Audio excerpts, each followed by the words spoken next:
Okay, Bismillahirrahmanirrahim. Today we will discuss isomerism. This is a second year topic, right? Yesterday we defined isomerism, that isomerism is a phenomenon in which two or more molecules having the same molecular formula but different structures. अगर आपके पास दो या दो से ज़्यादा molecules हैं,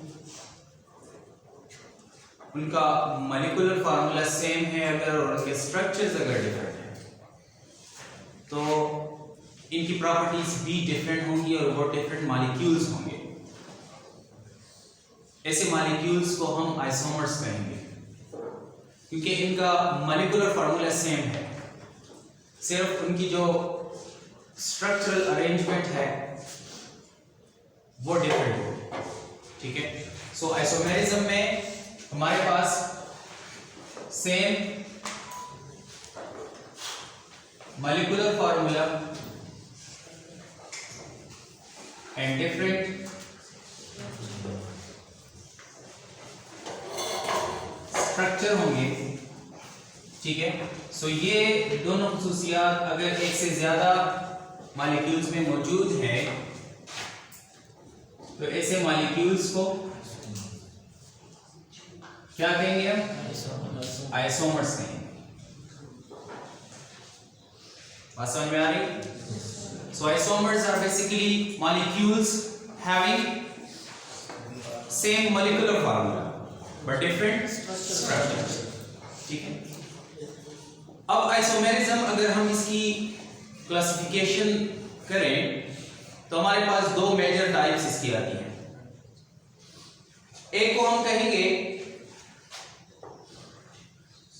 structural isomerism,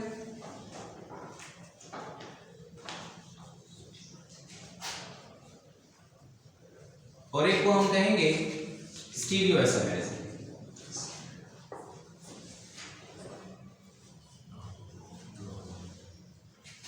structural isomerism या skeletal isomerism और स्टीरियो आइसोमेरिज्म. अब स्ट्रक्चरल आइसोमेरिज्म क्या है? इसमें जो आइसोमर्स होते हैं दे हैव डिफरेंट कनेक्टिविटी. अगर आइसोमर्स एक दूसरे से इस बुनियाद पे मुख्तलिफ हैं कि उनकी कनेक्टिविटी डिफरेंट है, उनमें जो कार्बन चेन्स हैं उनके कनेक्शंस मुख्तलिफ हैं. चेन में एक कार्बन या एक ग्रुप एक मॉलिक्यूल में एक जगह पे लगा हुआ है तो दूसरे मॉलिक्यूल में वो किसी और कार्बन के साथ वो ग्रुप लगा हुआ होगा.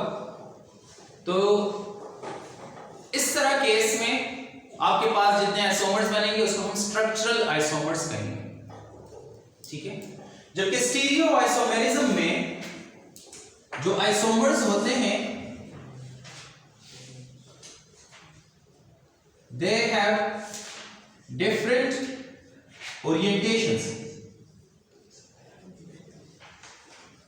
इनकी कनेक्टिविटी सेम होगी लेकिन इनका जो ओरिएंटेशन है वो डिफरेंट होगा. बस समझ में आ रही? फॉर एग्जाम्पल मैं एक जस्ट फॉर इजी अंडरस्टैंडिंग एक एग्जाम्पल हम लेते हैं.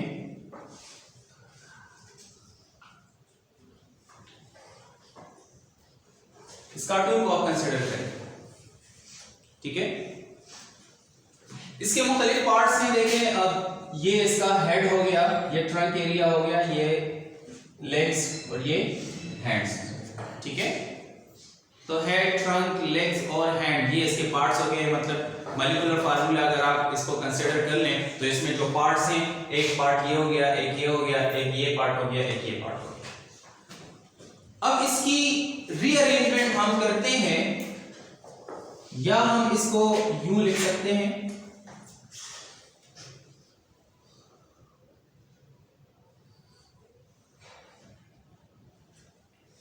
इसको आप कंसिडर करें. जो पार्ट्स इधर हैं वही पार्ट्स इधर मौजूद हैं. एग्जैक्ट वही पार्ट्स इधर भी मौजूद हैं लेकिन कनेक्शंस को देखें, कनेक्टिविटी डिफरेंट है। यहां पे ये वाला हिस्सा जहां पे अटैच है वो सेम हिस्सा अब कहां पे अटैच है, एक अलग जगह पे अटैच है। ये वाला हिस्सा जहां पे अटैच है, यहां पे आप देखिए कहां अटैच है, एक और जगह पे वो अटैच है। ठीक है, तो इसमें कनेक्टिविटी डिफरेंट है। कनेक्टिविटी क्या है, डिफरेंट है। तो इस तरह अगर किसी मॉलिक्यूल में दो डिफरेंट कनेक्शंस अगर आपके पास आते हैं और मॉलिक्यूल फार्मूला अगर सेम है, तो ऐसे केस को हम स्ट्रक्चरल कहेंगे। ये स्ट्रक्चरल आइसोमर होगा,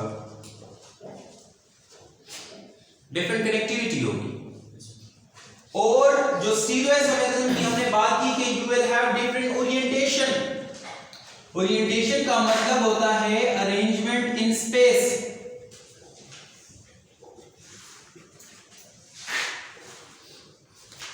कि स्पेस में अरेंजमेंट किस तरह, राइट। सो इसी स्ट्रक्चर को हम यूं भी लिख सकते हैं,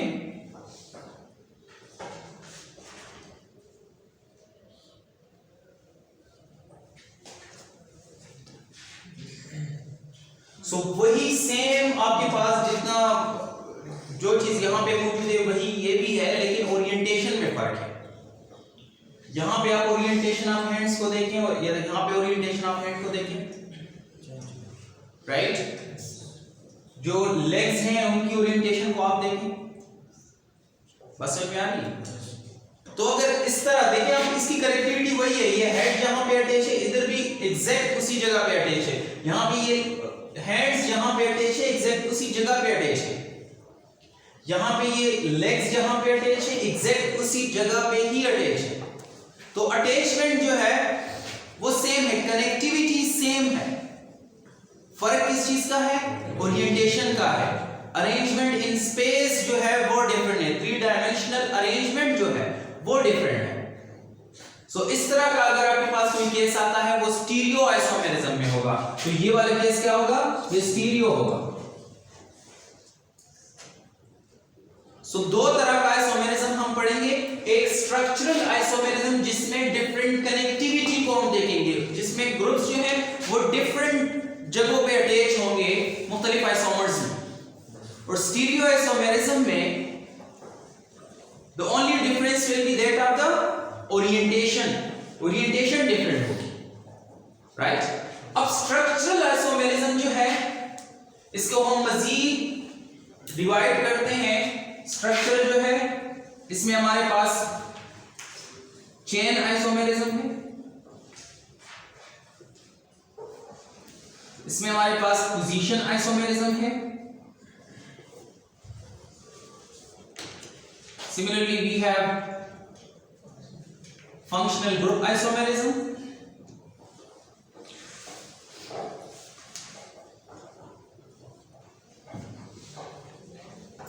metamerism,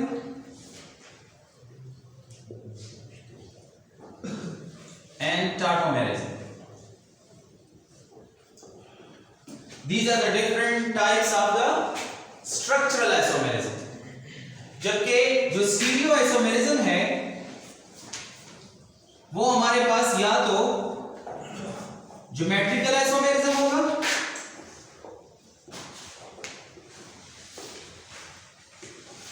और या ऑप्टिकल आइसोमेरिज्म होगा।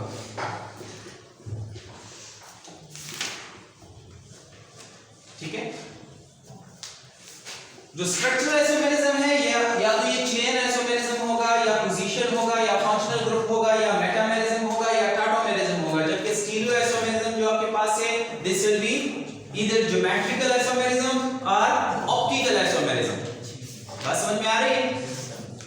अब जाते हैं, सबसे पहले हम स्ट्रक्चरल आइसोमेरिज्म को पढ़ते हैं। Chain, position, functional group, metamerism, tautomerism, इसको एक्सप्लेन करते हैं, इस पे डिटेल से बात करते हैं। उसके बाद हम स्टीरियो आइसोमेरिज्म की तरफ जाएंगे। ठीक है, तो सबसे पहले हमारे पास है चेन आइसोमेरिज्म। तो चेन आइसोमेरिज्म क्या होगा,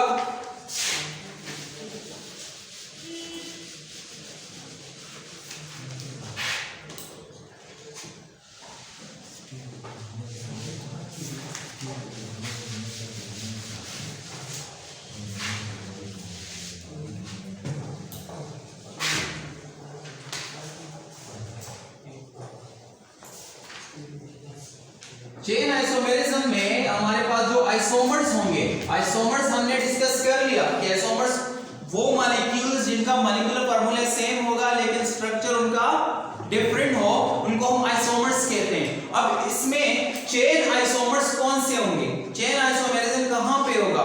अगर आपके पास isomers exist in different chains, अगर चेन्स डिफरेंट है, हमने क्लासिफिकेशन में दो तरह के चेन्स पढ़े हैं, एक स्ट्रेट चेन होता है, एक ब्रांच चेन होता है। फॉर एग्जांपल आपके पास C4H10 है, C4H10 जो कि ब्यूटेन है, राइट। अब ये दो तरह के आइसोमर्स में मौजूद हो सकता है, एक तो CH3 CH CH3 CH3, ये क्या होगा? ये आइसो ब्यूटेन होगा। इसको हम यूं भी लिख सकते हैं CH3 CH2 CH2 CH3। अब ये क्या होगा? ये नॉर्मल ब्यूटेन होगा। तो अब देखिए दोनों का मॉलिक्यूलर फार्मूला सेम है, लेकिन फर्क किस चीज का है? चेन्स में फर्क है। यहां पे आपके पास ब्रांच चेन है, यहां पे स्ट्रेट चेन है। अब देखिए कनेक्टिविटी डिफरेंट है। यहां पे किस तरह की कनेक्टिविटी है? एक स्ट्रेट चेन में आ रहा है। अब एक ग्रुप यहां से निकलकर मिडिल वाले कार्बन के साथ अटैच हो गया है। इसमें कोई कार्बन इस तरह नहीं है कि वो दो से ज्यादा कार्बन के साथ अटैच हो। दो कार्बन दो के साथ अटैच है, जबकि दो कार्बन एक कार्बन के साथ अटैच है। जबकि यहां पे एक कार्बन ऐसा आया है जो कि तीन कार्बन के साथ एट अ टाइम अटैच है। तो कनेक्टिविटी डिफरेंट हो गई कि नहीं? Yes sir. तो ये क्या है? ये स्ट्रक्चरल आइसोमेरिज्म है, क्योंकि इसमें डिफरेंट चेन्स बन रहे हैं, that's why it is called as chain isomerism. Clear हो गया? तो अगर आइसोमर्स एक दूसरे से इस बुनियाद पर मुख्तलिफ हैं कि उनमें डिफरेंट चेन्स मौजूद हैं, तो फिर इनको हम क्या कहेंगे? चेन आइसोमेरिज्म कहेंगे। दूसरा हमारे पास है पोजीशन आइसोमेरिज्म। तो पोजीशन आइसोमेरिज्म हमारे पास क्या होगा?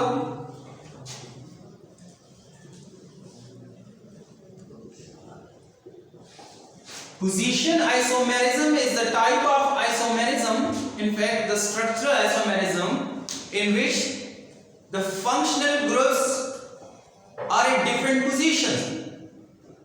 Position of functional group इसमें different होगा.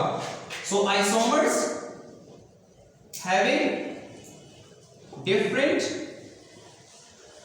position of functional groups. अगर आपके पास एक ही फंक्शनल ग्रुप है, यहां पे जो फंक्शनल ग्रुप होगा वो सेम होगा, सेम फंक्शनल ग्रुप है, और अगर उसकी पोजीशन डिफरेंट है, तो इस तरह के केस में फिर जो स्ट्रक्चरल आइसोमेरिज्म हमारे पास होगा वो कौन सा होगा? वो पोजीशन आइसोमेरिज्म होगा। फॉर एग्जांपल अगर आप कंसीडर कर लें CH2 double bond CH CH2 CH3 और CH3 CH double bond CH CH3। अब दोनों को देखें, दोनों का मॉलिक्यूलर फार्मूला सेम है।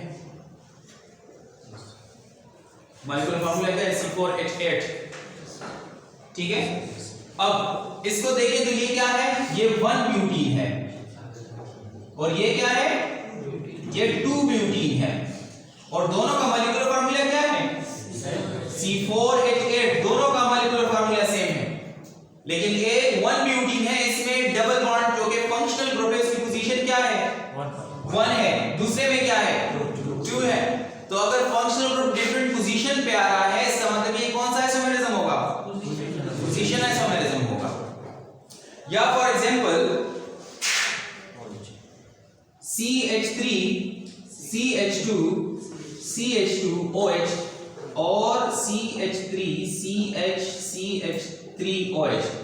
अब ये 1 प्रोपेनॉल है और ये 2 प्रोपेनॉल है। इसमें जो OH है, which is is the functional group of this compound, carbon number first के साथ अटैच है, यहां पे OH जो है कार्बन नंबर सेकंड के साथ अटैच है, तो ये 1 प्रोपेनॉल है, ये 2 प्रोपेनॉल है। तो यहां पे सेम फंक्शनल ग्रुप है हाइड्रोक्सिल अल्कोहल, और एक कंपाउंड में एक जगह पे अटैच है और कनेक्टिविटी उसी सेम फंक्शनल ग्रुप की दूसरे में कहीं और है। तो इस तरह के केस में हम फिर क्या कहेंगे कि कौन सा आइसोमेरिज्म है? Position isomerism. क्लियर? इसके बाद हमारे पास है फंक्शनल ग्रुप आइसोमेरिज्म। तो फंक्शनल ग्रुप आइसोमेरिज्म क्या होगा? Isomers having different functional groups. अब अगर आपके पास फंक्शनल ग्रुप की पोजीशन अगर डिफरेंट अगर डिफरेंट फंक्शनल ग्रुप्स अगर आपके पास आ रहे हैं,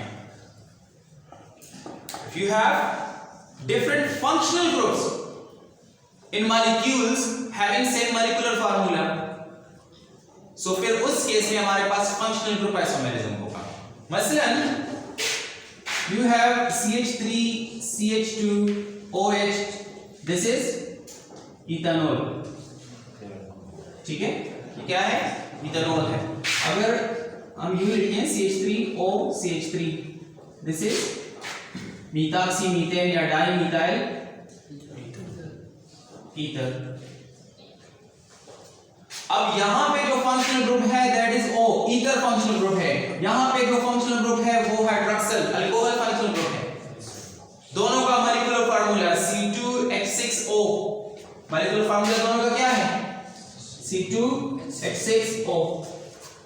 मॉलिक्यूलर फार्मूला दोनों का सेम है, लेकिन एक में अल्कोहल फंक्शनल ग्रुप आ रहा है, दूसरे में कौन सा आ रहा है? ईथर फंक्शनल ग्रुप आ रहा है। बात समझ में आ रही है? सो अगर आपके पास फंक्शनल ग्रुप्स डिफरेंट आ रहे हैं तो ऐसे केस में फिर हम क्या कहेंगे कि ये कौन सा आइसोमेरिज्म है? ये फंक्शनल ग्रुप आइसोमेरिज्म होगा। ठीक है। नेक्स्ट हमारे पास है मेटामेरिज्म। अब मेटामेरिज्म में isomers different in their arrangement around the functional group. जो आइसोमर्स होंगे, isomers have different arrangement of groups about या around the same functional group, और ये functional group divalent functional group होगा। इसमें मोस्टली हमारे पास या तो ऑक्सीजन आता है या हमारे पास S आता है, थायो ग्रुप। ज्यादा तौर पे मेटामेरिज्म या ईथर शो करते हैं या थायो ईथर जो हमारे पास है वो शो करते हैं। ठीक है। और इसके अलावा अगर कोई और इस तरह का केस आता है वो पोजीशन आइसोमेरिज्म में होगा, क्योंकि यहां पर भी आप देखिए डबल बॉन्ड के एक साइड पे एक कार्बन है, दूसरे साइड पे 3 है। सही है। तो ये और वो किस तरह मुख्तलिफ हैं? तो इसमें हम फंक्शनल ग्रुप मस्ट कोई एटम या ग्रुप ऑफ एटम लेंगे जो कि डाइवैलेंट हो, डाइवैलेंट केस होना जरूरी है। ठीक है। यहां पे ये कोई डाइवैलेंट एटम या ग्रुप नहीं है, this is just a bond जो पोजीशन आइसोमेरिज्म में है। ठीक है। मसलन हमारे पास है CH3O CH2 CH2 CH3, और दूसरा हम लिख सकते हैं CH3 CH2O CH2 CH3। तो दोनों जो है C4H8O मॉलिक्यूलर फार्मूला है दोनों का। एक जो आपके पास है वो मीथाइल प्रोपाइल ईथर है, मीथाइल प्रोपाइल ईथर या मीथॉक्सी प्रोपेन, इसको क्या कह सकते हैं? मीथॉक्सी प्रोपेन। ठीक है। और दूसरा जो आपके पास है वो क्या है, इथॉक्सी ईथेन है, या डाई इथाइल ईथर भी आप इसको कह सकते हैं, ठीक है। तो ये है इथॉक्सी ईथेन। अब इसमें आप देखिए जो डाइवैलेंट आपके पास फंक्शनल ग्रुप है, इसके एक साइड पे एक कार्बन है, दूसरे साइड पे 3 कार्बन है। यहां पे इसी सेम फंक्शनल ग्रुप के एक साइड पे 2 कार्बन है, दूसरे साइड पे भी 2 कार्बन है। तो एक मॉलिक्यूल जो है वो अनसिमेट्रिकल आ रहा है, दूसरा सिमेट्रिकल आ रहा है। फंक्शनल ग्रुप के दोनों साइड पे यहां पे सेम नंबर ऑफ कार्बन है, यहां पे डिफरेंट नंबर ऑफ कार्बन है। बात समझ में आ रही है? तो इस तरह के केस में पर हम क्या कहेंगे कि कौन सा आइसोमेरिज्म है, मेटामेरिज्म है। और जो लास्ट है हमारे पास टाटोमेरिज्म। सो टाटोमेरिज्म क्या होगा,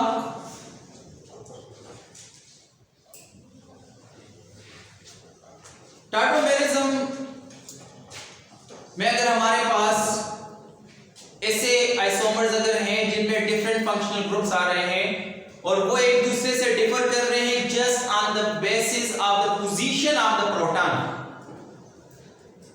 स्पेसिफिकली टाटोमेरिज्म हम ऐसे आइसोमेरिज्म को कहते हैं जिसमें प्रोटॉन की पोजीशन डिफरेंट हो जाए और जिसके नतीजे में डिफरेंट आइसोमर्स और डिफरेंट फंक्शनल ग्रुप्स वाले कंपाउंड्स वो जन्म ले ले।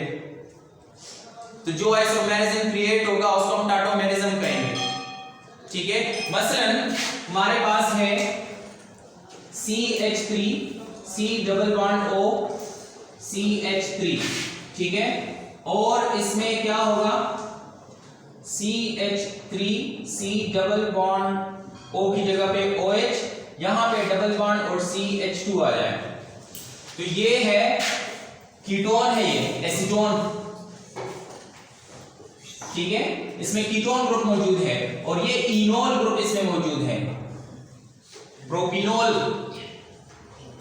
क्योंकि यहाँ पे कीटो ग्रुप मौजूद है, कीटोन है, यहाँ पे इनोल आपके पास बन जाता है, इसमें डबल बॉन्ड भी है, OH भी है, तो इनोल इसको कहते हैं। That's why it is also called as keto enol tautomerism.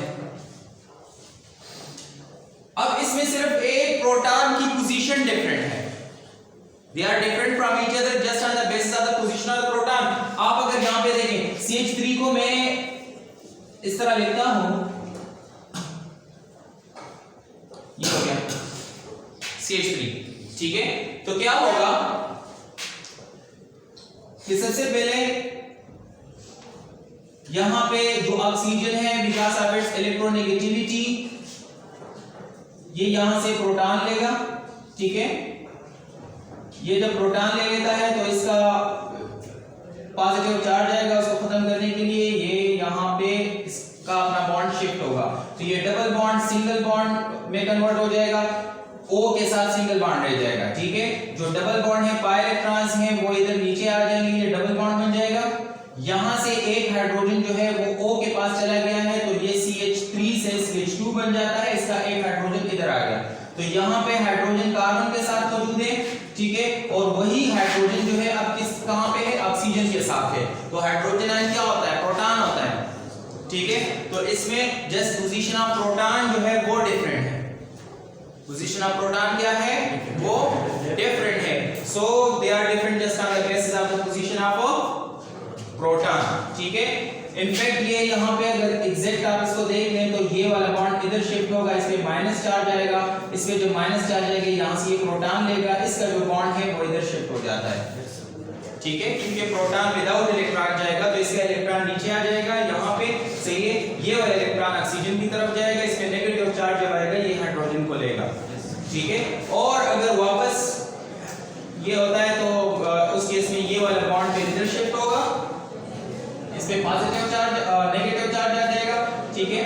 और ये यहां से फिर हाइड्रोजन निकालेगा, ठीक है। सो ये आपके पास क्या है कि तो इनोल टाटोमेरिज्म या tautomerism, right. This was all about the structural isomerism. इन सब केसेस में आप देखें आपके पास क्या है, कनेक्टिविटी डिफरेंट है। जो डिफरेंट आइसोमर्स आपके पास क्रिएट हो रहे हैं उनकी कनेक्टिविटी क्या है, वो डिफरेंट हो जाती है। क्लियर हो गया? इसमें अगर किसी का कोई सवाल हो तो पूछ